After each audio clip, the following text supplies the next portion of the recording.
ನಮಸ್ಕಾರ. ಬಹಳ ಸಂತೋಷ. ವೇದಿಕೆ ಎಲ್ಲ ಧರ್ಮಪೀಠದ ಎಲ್ಲ ಗುರುಗಳೇ, ಭಾರತ ದೇಶದಿಂದ ಹಾಗೂ ಹೊರಗಡೆ ದೇಶದಿಂದ ಕೂಡ ಬಂದಂತ ಎಲ್ಲ ಗುರು ಹಿರಿಯರೇ, ವೇದಿಕೆ ಇರುವಂತ ಎಲ್ಲ ನಮ್ಮ ಸಹೋದ್ಯೋಗಿಗಳೇ, ಮಂತ್ರಿಗಳಂತ ಜಮೀರ್ ಅವರು, ನಜೀರ್ ಅವರು, ನಮ್ಮ BDA ಚೇರ್ಮನ್ ಹ್ಯಾರಿಸ್ ರವರು, ನಮ್ಮ ಬೀದರ್ನ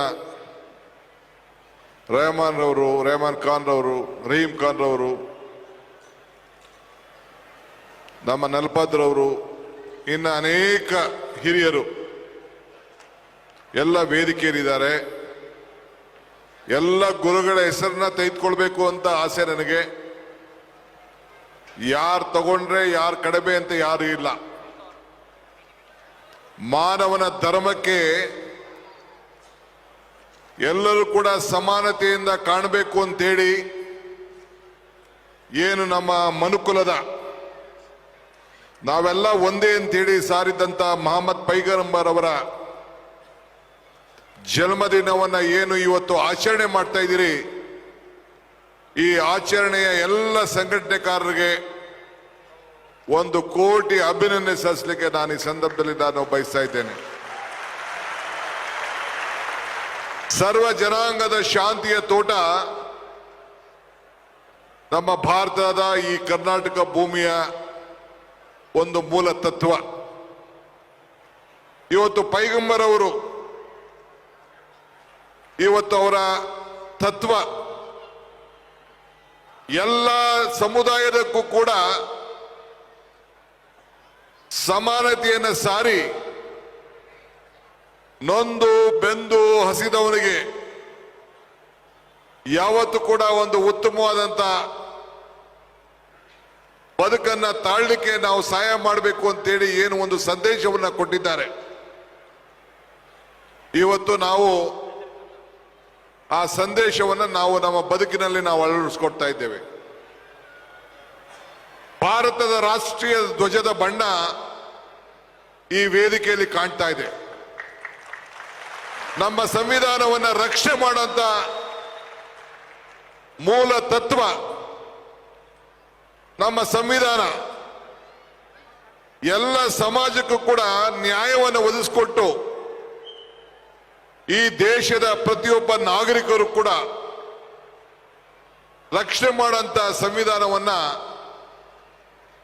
ಈ ಭಾರತದ ರಾಷ್ಟ್ರೀಯ ಧ್ವಜ ಇವತ್ತು ಕೊಟ್ಟಿದೆ. ಅದೇ ರೀತಿ ಪೈಗಂಬರ್ ಅವರು ನಮ್ಮ ಸ್ವರ್ಗ ಎಲ್ಲಿದೆ, ನಿಮ್ಮ ತಂದೆ ತಾಯಿಯಿಂದಲಿದೆ ಅನ್ನೋದ ಒಂದು ಸಂದೇಶವನ್ನ ಇವತ್ತು ಕೊಟ್ಟಿದ್ದಾರೆ. ನಾನು ಯಾವಾಗಲೂ ಒಂದು ಮಾತು ಹೇಳ್ತಾ ಇರ್ತೇನೆ, ಧರ್ಮ ಯಾವುದಾದರೂ ತತ್ವ ಒಂದೇ, ನಾಮ ನೂರಾದರೂ ದೈವ ಒಂದೇ, ಪೂಜೆ ಯಾವುದಾದರೂ ಭಕ್ತಿ ಒಂದೇ, ಕರ್ಮ ಹಲವಾದರೂ ನಿಷ್ಠೆ ಒಂದೇ, ದೇವನೊಬ್ಬ ನಾಮ ಹಲವು ಅಂತ ಹೇಳಿ. ಮನುಕುಲದ ಉದ್ಧಾರಕ್ಕೆ ಎಲ್ಲ ಧರ್ಮದಲ್ಲೂ ಒಂದೇ ತತ್ವ. ಯಾರನ್ನು ಕೂಡ ನೋಯಿಸಬೇಕು ಅಂತೇಳಿ ಯಾವ ಧರ್ಮದಲ್ಲೂ ಕೂಡ ಯಾರೂ ಹೇಳಿಲ್ಲ. ಇವತ್ತು ಎಲ್ಲ ನನ್ನ ಮುಸಲ್ಮಾನ್ ಬಾಂಧವ ಬಂಧುಗಳಿಗೆ ಈ ವಿಶೇಷ ದಿನ, ಇಡೀ ಪ್ರಪಂಚದ ಉದ್ದಗಲಕ್ಕೂ ಕೂಡ ಮಾನವತಾವಾದಿಗಳಿಗೆ ನಾವೆಲ್ಲ ಐಕ್ಯತೆಯಿಂದ ಬದುಕಲಿಕ್ಕೆ, ಸೋದರತ್ವದ ಬಾಳಿಂದ ಒಗ್ಗೂಡಿ ಕೆಲಸ ಮಾಡಲಿಕ್ಕೆ ನಮ್ಮ ಧರ್ಮಗಳಲ್ಲಿ ಇವತ್ತು ಸಂದೇಶವನ್ನು ಇವತ್ತು ನೀಡಿದ್ದಾರೆ. ಇವತ್ತು ಕರ್ನಾಟಕ ಸರ್ಕಾರ, ಇವತ್ತು ಈಗಾಗಲೇ ನಮ್ಮ ಮುಖ್ಯಮಂತ್ರಿಗಳು ಕೂಡ ಬಂದು ಹೋಗಿದ್ದಾರೆ. ಇವತ್ತು ಕರ್ನಾಟಕ ಸರ್ಕಾರದ ನನ್ನ ಮಂತ್ರಿ ಸಹೋದ್ಯೋಗಿಗಳು, ಜಮೀರ್ ಮತ್ತು ಅವರೆಲ್ಲ ಸ್ನೇಹಿತರುಗಳು ಇವತ್ತು ಎಲ್ಲ ಧರ್ಮ ಗುರುಗಳನ್ನ ಈ ಭಾಗದಲ್ಲಿ ಬಂದಂತಹ ಸಂದರ್ಭದಲ್ಲಿ ನಿಮ್ಮೆಲ್ಲರೂ ಕೂಡ ಆಹ್ವಾನವನ್ನು ಕೊಟ್ಟು ಇಲ್ಲಿ ಮೇಲ್ಗಡೆ ಕೂತಿರೋಂತ ಕೆಳಗಡೆ ಕೂತಿರೋಂತ ಎಲ್ಲ ಕಾರ್ಯಕರ್ತರು ಯಾರು ಭೇದ ಭಾವ ಇಲ್ಲದೆ ಎಲ್ಲರೂ ಕೂಡ ಒಂದೇ ಉದ್ದೇಶ, ನಮ್ಮಲ್ಲಿ ಐಕ್ಯತೆಯನ್ನ ಮೂಡಬೇಕು ಅಂತ. ಈ ದೇಶದಲ್ಲಿ ಐಕ್ಯತೆ, ಸಮಗ್ರತೆ, ಶಾಂತಿ ಇದನ್ನು ನಾವು ಕಾಪಾಡ್ಕೊಂಡು ಹೋಗ್ಬೇಕಾದ್ದು ನಮ್ಮೆಲ್ಲರ ಕರ್ತವ್ಯ. ನಾವಿವತ್ತು ಮಾನವತಾವಾದಿ ಪೈಗಂಬರವರನ್ನ ಎಷ್ಟು ಹಾಡಿ ಹೊಗಳಿದ್ರು ಕೂಡ ಸಾಲದು. ಎಲ್ಲ ಧರ್ಮಕ್ಕೂ ಕೂಡ ಶಾಂತಿಯ ಮಂತ್ರವನ್ನ ಇವತ್ತು ಎಲ್ಲ ಸಮಾನತೆಯನ್ನ ಇವತ್ತು ಹಾದಿಯನ್ನ ಹಾಕೊಟ್ಟಂತ ಒಬ್ಬ ಧೀಮಂತ ಮಾನವತಾವಾದಿ ಇವತ್ತು ನನಗೆ ಈ ಒಂದು ಪವಿತ್ರವಾದಂಥ ಕಾರ್ಯಕ್ರಮದಲ್ಲಿ ಪಾಲ್ಗೊಂಡು ನಿಮ್ಮನ್ನೆಲ್ಲ ಉದ್ದೇಶಿಸಿ ಮಾತನಾಡಿ ಇಲ್ಲಿ ಬಂದು ಸೇರಿ ನಿಮ್ಮ ಜೊತೆ ಇಂಥ ಧೀಮಂತ ಮಾನವತಾವಾದಿ ದೇವರಿಗೆ ಸಮಾನ ನಾವು ಪ್ರಾರ್ಥನೆಯನ್ನ ಮಾಡಂತ ಒಂದು ಶಕ್ತಿ ನಮಗೆ ಸಿಕ್ಕಿದ್ದಲ್ಲ, ಇದು ನನ್ನ ದೊಡ್ಡ ಭಾಗ್ಯ ಅಂತೇಳಿ ನಾನು ಭಾವಿಸ್ಕೊಂಡಿದ್ದೇನೆ. ಎಲ್ಲರೂ ಕೂಡ ಇವತ್ತು ಎಲ್ಲ ಧರ್ಮದಲ್ಲೂ ಕೂಡ ನಾವು ಅವರವರ ಚಿಂತನೆ, ಅವರ ಆದರ್ಶವನ್ನು ಕೂಡ ನಾವೆಲ್ಲ ಗಮನದಲ್ಲಿಟ್ಕೊಂಡು ನಮ್ಮ ಕೆಲಸವನ್ನು ನಾವು ಮಾಡ್ಕೊಂಡು ಹೋಗ್ಬೇಕು. ಇವತ್ತು ತಾವೆಲ್ಲ ಅಲ್ಪಸಂಖ್ಯಾತರು, ನಾವು ಆ ಭಾವನೆ ಇರಬಾರದು. ನೀವು ಅಲ್ಪಸಂಖ್ಯಾತರಲ್ಲ. ಈ ದೇಶದಲ್ಲಿ ಹುಟ್ಟಿದಂತಹ ಪ್ರತಿಯೊಬ್ಬರು ಕೂಡ ಎಲ್ಲರೂ ಕೂಡ ಸರಿ ಸಮಾನತೆಯಿಂದ ಯಾವುದಲ್ಲೂ ಕೂಡ ನಾವು ಕಡಿಮೆ ಇಲ್ಲ. ನಿಮ್ಮಲ್ಲಿ ಇಂಜಿನಿಯರ್ಸ್ ಇದ್ದಾರೆ, ಡಾಕ್ಟರ್ಸ್ ಇದ್ದಾರೆ, ಚಾರ್ಟೆಡ್ ಅಕೌಂಟೆಂಟ್ಸ್ ಇದ್ದಾರೆ.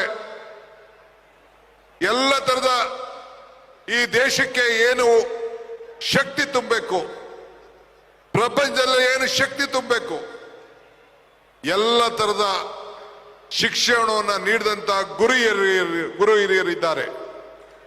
ಇವತ್ತು ನಾವು ಸರ್ವಪಲ್ಲಿ ರಾಧಾಕೃಷ್ಣರವರ ಜನ್ಮದಿನವನ್ನು ಕೂಡ ಇವತ್ತು ನಾವು ಶಿಕ್ಷಕರ ದಿನಾಚರಣೆ ಅಂತ ನಾವು ಆಚರಣೆ ಮಾಡ್ತಾ ಇದ್ದೀವಿ. ಈ ದೇಶದ 4 ಆಧಾರ ಸ್ತಂಭಗಳು, ಒಬ್ಬ ಶಿಕ್ಷಕ, ಒಬ್ಬ ಕಾರ್ಮಿಕ, ಒಬ್ಬ ಸೈನಿಕ, ಈ ರೀತಿ ನಾವು 4 ಆಧಾರ ಸ್ತಂಭ ಈ ಸಮಾಜದಲ್ಲಿ. ಒಬ್ಬ ಕೃಷಿಕ ಅಂದ್ರೆ, ಕೃಷಿ ಅಂದ್ರೆ ಇವತ್ತು ಒಬ್ಬ ರೈತ. ಹಂಗೆ ನೀವು ಕೂಡ ಅನೇಕರು ವೃತ್ತಿಯಲ್ಲಿ ಶಿಕ್ಷಕರು ಕೂಡ ಇದ್ದೀರಿ, ಸೈನಿಕರು ಕೂಡ ಇದ್ದೀರಿ, ಕೃಷಿಕರಿಗೂ ಇದ್ದೀರಿ, ಕಾರ್ಮಿಕ ಕೆಲಸ ಕೂಡ ಮಾಡ್ತಾ ಇದ್ದೀರಿ. ಇಂಥ ಒಂದು ದೊಡ್ಡ ಸಮುದಾಯ ಭಗವಂತ ನಿಮಗೆ ಒಳ್ಳೇದು ಮಾಡಲಿ. ಇಡೀ ಸರ್ಕಾರ ಮತ್ತು ಭಾರತೀಯ ರಾಷ್ಟ್ರೀಯ ಕಾಂಗ್ರೆಸ್ ಪಕ್ಷ ಈ ದೇಶಕ್ಕೆ ಸ್ವಾತಂತ್ರ್ಯ ತಂದುಕೊಟ್ಟಂತ ಪಕ್ಷ, ತ್ರಿವರ್ಣ ಧ್ವಜವನ್ನು ತಂದುಕೊಟ್ಟಂತ ಪಕ್ಷ, ಸಂವಿಧಾನ ಕೊಟ್ಟಂತ ಪಕ್ಷ ನಿಮ್ಮ ಜೊತೆ ಇದೆ. ಒಟ್ಟಿಗೆ ನಾವು ತೆಗೆದುಕೊಂಡು ಹೋಗ್ತೇವೆ ಅನ್ನೋ ಮಾತನ್ನ ಹೇಳಿ ನನ್ನ ಮಾತನ್ನ ಮುಗಿಸ್ತೇನೆ. I would like to thank all the leaders of all the various religious leaders who have come here from the different part of the country. I thank them on behalf of Government of Karnataka and behalf of the Congress Party. Let us all work together. Let us live together. Let us develop for the unity and integrity of this country. Jai Hind, Jai Karnataka.